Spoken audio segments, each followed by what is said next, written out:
इस क्षेत्र की सारी सड़कें गड्ढा मुक्त हुई, इसलिए भरोसा रखना।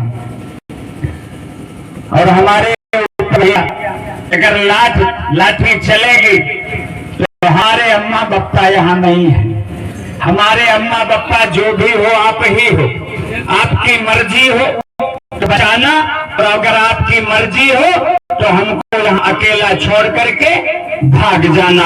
हम ये भी नहीं कहेंगे कि आप मुझको बचाइए, ये आपका दिल जैसा कहे। इसलिए अब मैं अपनी बात को शुरुआत कर रहा हूं और हरिहर मास्टर जी से अनुरोध है कि इस मंच को सुचारू रूप से चलाएं और पंचायत की कार्यवाही को शुरू करें। मुझे जब मंच से आदेश होगा 2 बजे तक का वक्त है, 2 बजे तक या तो प्रशासन के सक्षम अधिकारी यहाँ आ जाएं, उनसे बात हो जाए, और अगर 2 बजे नहीं आएंगे तो 2 बजे के बाद ये जो सड़क उधर चल रही है इसको भी बंद कर दिया जाएगा।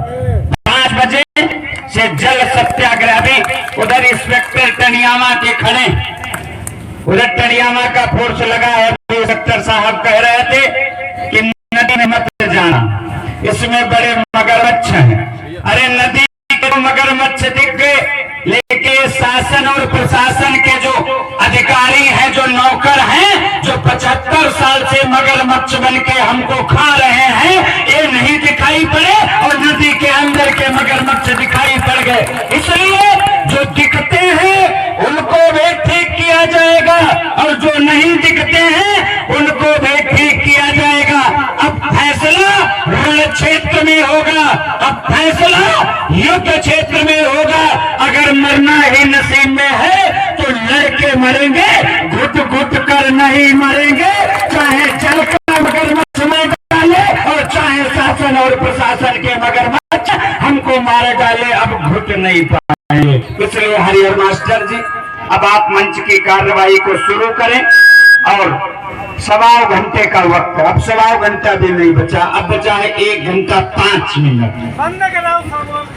1 घंटा 5 मिनट का वक्त है। अगर पैरों में मेहंदी नहीं लगी होगी तो प्रशासन के लोग आ जाएंगे, और अगर पैरों में मेहंदी लगी होगी तो हम काई को छुटाना जानते हैं, हम मूर्छे को छुटाना जानते हैं, हम जंग को छुटाना जानते हैं, हम जोक को छुटाना जानते हैं।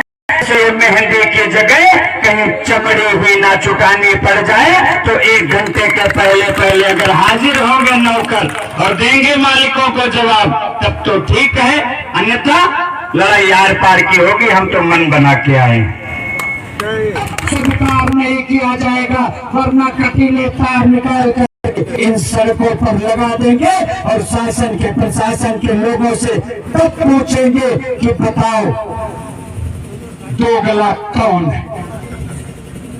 इसलिए मैं आपको अपनी बात बता दूं, एक विनती फिर है हाथ जोड़ करके, मेरा भाषण समाप्त हो गया, शायद अब कुछ कहने के लिए बचा भी नहीं हो। अब केवल ये कहना चाहते हैं, अभी एसडीएम साहब आपको बताएंगे, मैं केवल एक गुजारिश करना चाहता हूं, आपको जगाना चाहता हूं, आपके लिए कुछ करना चाहता हूं।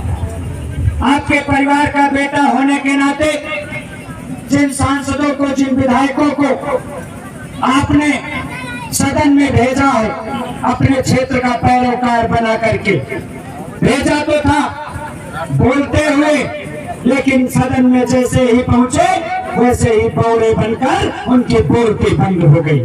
आए थे चुनाव लड़ने तो वादा किया था कि हम आपके पैरोकार बनेंगे, आए थे चुनाव लड़ने तो वादा किया था कि सदन में जाकर के हम आपकी वकालत करेंगे, लेकिन जब वोट की ताकत उनको मिल गई, जब वो सदन में विधायक बन गए, जब वो सदन में सांसद बन गए, तो बात तो हुई थी किसानों की पैरोकारी करने की, लेकिन वहां जाकर के वो सबके सब सरकार के पैरोकार बनके सरकार का गुणगान और सरकार का बखान करने लगे। इसलिए वो तो निकल गए, वो तो नकारा निकल गए। तब आपको जगा करके कहना चाहता हूँ कि अमन के पुजारी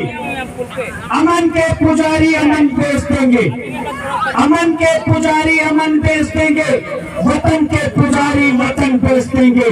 अमन के पुजारी अमन बेच देंगे, वतन के पुजारी वतन बेच देंगे। और अगर आप भी नहीं चाहते किसान साथियों, तो सियासत करने वाले ये भेड़िए आपकी कब्र खोदकर आपका कफन बेच देंगे, कफन बेच देंगे। और बेचे गए हैं प्रत्यक्ष को प्रमाण की जरूरत नहीं होती है। इसी कोरोना काल में आपने देखा होगा लखनऊ के शमशान घाट में लोग कफन बेचते हुए और लोग कफन चुराते हुए पकड़े गए हैं। मेरी यदि बात गलत हो तो जो चोर की सजा वो श्यामो शुक्ला की सजा, और अगर मेरी बात सही हो तो धर्म से दूर हटकर, मजहब से दूर हटकर, बिरादरी से दूर हटकर बहुत दिन तक बन चुके हिंदू मुस्लिम सिख ईसाई, मैं तो आपसे निवेदन करता हूँ कि थोड़े दिन के लिए ना सिख बनिए, ना ईसाई बनिए, ना हिंदू बनिए, ना मुसलमान बनिए। अगर आपको बनना है कुछ, अगर आपको ऊपर वाले ने कुछ बनाया है, ऊपर वाले ने आपको ना हिंदू बनाया है, ना मुसलमान बनाया है, ना सिख बनाया है, ना ईसाई बनाया है, ना जीव जंतु बनाया है, ना तो कोई दानव बनाया है, आपको भगवान ने इंसान बनाया है।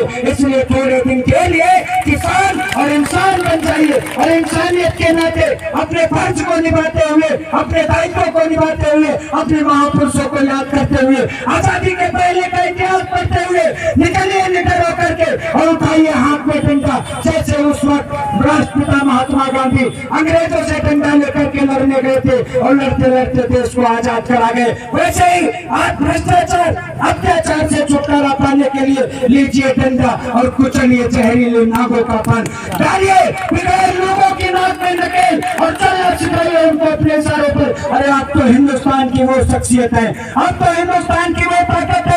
आदमी की औकात क्या है, भूत की औकात क्या है, प्रेत की औकात क्या है। आपने तो गांव में बड़े बड़े बैलों की नाक में सूजा खोस करके, उनकी नाक में नकेल डाल करके, उनके कंधे पर माची रख करके, हाथ में छेलरिया चाबुक लेकर के उनको भी दाएं बाएं चलना सिखा दिया, उनको भी इशारे पर मुड़ना सिखा दिया। तो ये तो जिंदा मानव है, इनको जिस दिन नजर भर के देख लो के साथ हो जाएगी फर्जी की आसरबाजी और नेतागिरी नहीं।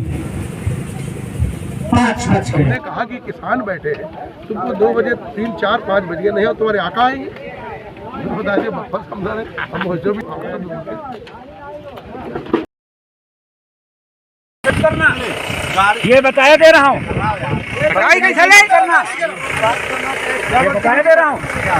बदतमीजी कतई मत करिएगा, गाली दो क्या? क्यों जाएंगे पैदल? तुम नहीं पैदल जाओगे क्या है?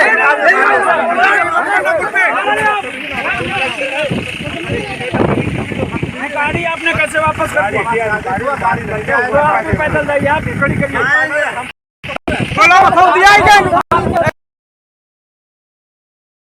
पानी आके याद गिरेगा, ये उनका दरवाजे का चालान काट दी तब गाड़ी नहीं काटा, चालान बता दिया हम लोग मथौरिया सुरक्षित बैठे रहन बजा दियो तुम ही नहीं हो। हमने गाड़ी का बोलने की चालान हो जाएगा, चालान का बोले छोड़ो गाड़ी